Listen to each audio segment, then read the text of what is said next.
massive shakeup. Massive. So, all right. Mm-hmm. I'm going to take us home with this last one here. I'm going to introduce it, and then we're just going to kind of, here's the gist of it. Eviation's the Tesla of aircraft has now produced a new production version of the Alice that we just looked at, 2 episodes ago. And I hate to say it, but some of the things we said have already changed, which is they have now moved the propulsion units from the tips of the wings to the aft. Mm-hmm. They have chopped their range by almost 200 miles, which we said was going to be a difficulty. And they've basically widened the cabin and said, well, this is what we're going for. And in essence, look, it's a clean slate design in the exception that it is. Yeah. It kind of keeps this oddball cabin shape, but basically they do come back and they mention the fact that they're going to have this whole new specification sheet, which I'll bring up here so we can kind of talk about it together, because they're saying the cruise speed is now 220, the max ceiling 32,000 feet, max range is 440 nautical miles, which is impacted because I'm going to say that, look, icing, other types of landing conditions, 121 operations require 2 alternates if you're going to a place with poor weather. So that's a whole situation that you have to look at. Climb rate 2,000 feet per minute. Takeoff field length looks to be about the same, 2,500 feet. So and the max cruise at 32,000. Well, limits them somewhere. Doesn't really limit them totally, but they've got they changed things. It kind of makes me wonder if they saw our video. I don't know. What's your feelings on this one? Yeah. So if you guys didn't catch the last video, we literally just a few episodes ago we talked about this design, and it was the previous design of this exact aircraft, the Alice. And before they had the nacelles that they're still the same engines, electric engines are still the Magnix X. But if you didn't see it, they had them out there almost on the wing tips themselves. Mm-hmm. And then they actually had another one, a third one. Remember, Mike, on the tail? Yes, they did. Yeah. And so now we're down to 2. They had 3, but now they're down to 2. And we had mentioned a few things just off the cuff as we were discussing this before about things like controllability. If you have 2 of the engines out on the tips of the wings and you lost one, you're gonna have a lot of thrust on a really long arm. And what I mean by that is the distance between the fuselage itself, where the thrust of that nacelle out on the edge is going to be pulling around on that side, is really far out, and that's going to cause some controllability issues. And we talked about a few things such as that, and it was just a bit funny that I was talking to Mike. I think honestly, maybe the next day, maybe the day after that, it was like, Mike, it was like, lol, what? They changed it. They changed it. So which I think my prompt response was they had to, like, I knew it, or did they see what we were doing? Yeah. And it's funny because it's weird in the timestamp of this, because this was July 1st, and I think we did our episode on like the on literally maybe the 29th or the 30th, right? Yeah. It was. I feel like it might have been the actual next day, honestly. It could have been. Hold on, let's see. What day? We have to go back and take. No, wait. We did this episode on Wednesday or Thursday. Hold on, I got to go back into our own archives now and just take a look. To see when we actually did it, because that's going to make a big difference in what we did. And I just want to do that for the fact that, hey, it's just interesting to me that that's what happened. And let's see, which day did we actually do it? Dum dum dum. Let's see. Actually, it was the 1st. Ha! So we did ours in the afternoon, and this article came out. Literally, Pacific time. This article just came out, so it literally was like almost the same day that we actually did ours on. Oh yeah. So, hey, the date or the time. Go figure. I mean, whatever the case may be is that they changed it, and maybe we were just one day there. Hey, so but it's true, right? It's true. They're going to have to make some changes long term in order to make this thing more successful for the commuter market, if that's what they really want to do. That's nothing else to say. Yeah. I mean, a few last thing for me. I mean, they say the typical cruise altitude is 10,000. Remember, this is like 9 passengers. So when an important part that Mike mentioned was the range that's been reduced, and the fact that it is going to be fall somewhere under 121, maybe 135. I don't really know, but it'll be interesting to see what market they really how they try to capture this.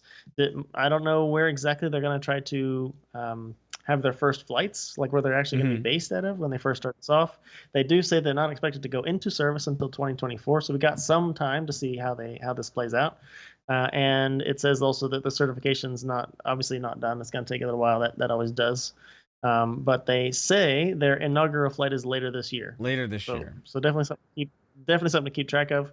If you do go through the article, we have a link down there. You'll see that there's some video of their facilities, and you can see they have some they have it being built. So it would seem to be that yes, they could certainly have an inaugural flight this year. I think that's perfectly doable, kind of looking at what they've done so far. So yeah, it's another cool thing to see. And with the changes they've made, yeah, I'm a bit more optimistic. Let's call it. Yeah, I mean that's basically the move they had to make. So yeah, there's a quick little video there of them putting together their assembly. But here's another thing that's actually interesting. At the end of the article, it says Tesla's CEO Elon Musk has also revealed having his own design for a VTOL electric plane. So I'm wondering where that's going to take us as well, because hey, yeah, if Tesla says electric plane, people listen, right? Yeah, I mean, he's been saying that for quite a while with electric VTOLs. I mean, his big thing that Elon always says is whatever his design looks like, I haven't seen it, what it actually is supposed to look like, but he always goes back to say that the energy density of the batteries is not what it needs to be yet. And actually, I think this article even mentions it. It actually mentions the same thing. It mentions that the density needs to be at least 400 watt hours per kilogram, and right now it's 250 to 300.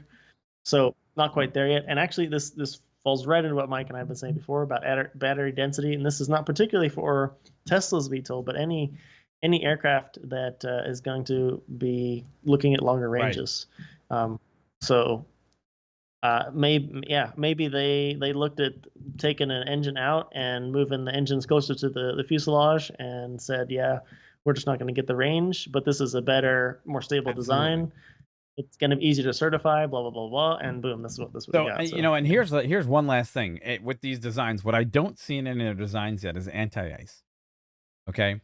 And I'm concerned only because right? Obviously, with batteries on board, you could have electric heating elements in the fronts of the wings, and that's okay. And, usually those are very bright silver because you don't paint them, because it makes it more efficient, so you don't have to heat paint as well as surface. I'm not sure what the surface materials that they're working with here, but that's usually what ends up happening. But there is going to be that concern with every EV vehicle that we're going to talk about going forward, which is once you're in the electric department and you really don't have an onboard actual unit, a turbine or something that automatically gives you heat that you can use to dissipate ice, all of these are going to have to take a hit the minute you hit that switch in range, because that's going to be draining your batteries, which is your only source of range, right? And still worth saying that yes, battery density, just as you alluded to with Elon Musk and what happens with battery density and how it's going to change it. And as we know that those new solid state batteries look to change the marketplace in the not too distant future, there's one other caveat. You can't drop batteries as you use them, because they're called bombs, right? You can't.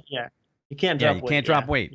Because that would technically be like literally, unless now it would be real interesting if someone figured out a way to calculate where to drop a battery out of an aircraft and have a catching system, right? So you could weight shed, and then they transport that back to a recharge station when you get to the airport. Mike, I think the FAA is laughing somewhere. They're rolling around the floor laughing, because that's never going to happen. Look, just saying, someone could try it. It'd be interesting. I don't disagree. It would. I don't disagree. You could be sitting there in a field one day and you just have a big X with a net in there, boom, and here comes a battery. Be like, oh, yep, here we go. Boom, card it. Yeah, this is my job. I catch batteries and bring them back. That's what I do. Drop them. So anyhow, that's all we got for. I have nothing else to add on this. I am absolutely and totally blown away at the fact that they changed the design, and it literally is what we said it needed to be in order to make it in the marketplace. I'm going to try to pat ourselves on the back on this one. Long range pat in the back for you too. It's a hats off to Aviation. Yeah, Yep. keep up the good work, those guys. We want to see you succeed. We do want to see the aircraft in production. We know that there's a lot of challengers out there, but at least you're just going forward and you're not trying to go up. Oh, yeah. So there's that. If that makes any sense. Yeah. Oh yeah. Yep. Anyhow, it's late. We're tired. And with that said, I'm done. And we'll see you when I don't know when we're working again next. Hopefully another time this week. But we're gonna try to get you some new content. Yeah. And again, to everyone out there that's been watching the shows, liking and subscribing and following us, thank you. Bottom of our hearts. Appreciate it. Yep. Thank you so much. Everything helps. We're very much appreciated for all the support, and yeah, we'll come back with some more stuff. We soon. will. All right. Take care, everybody, and we'll see you very shortly. Take care. Have a great night. Later, guys. Bye. Bye.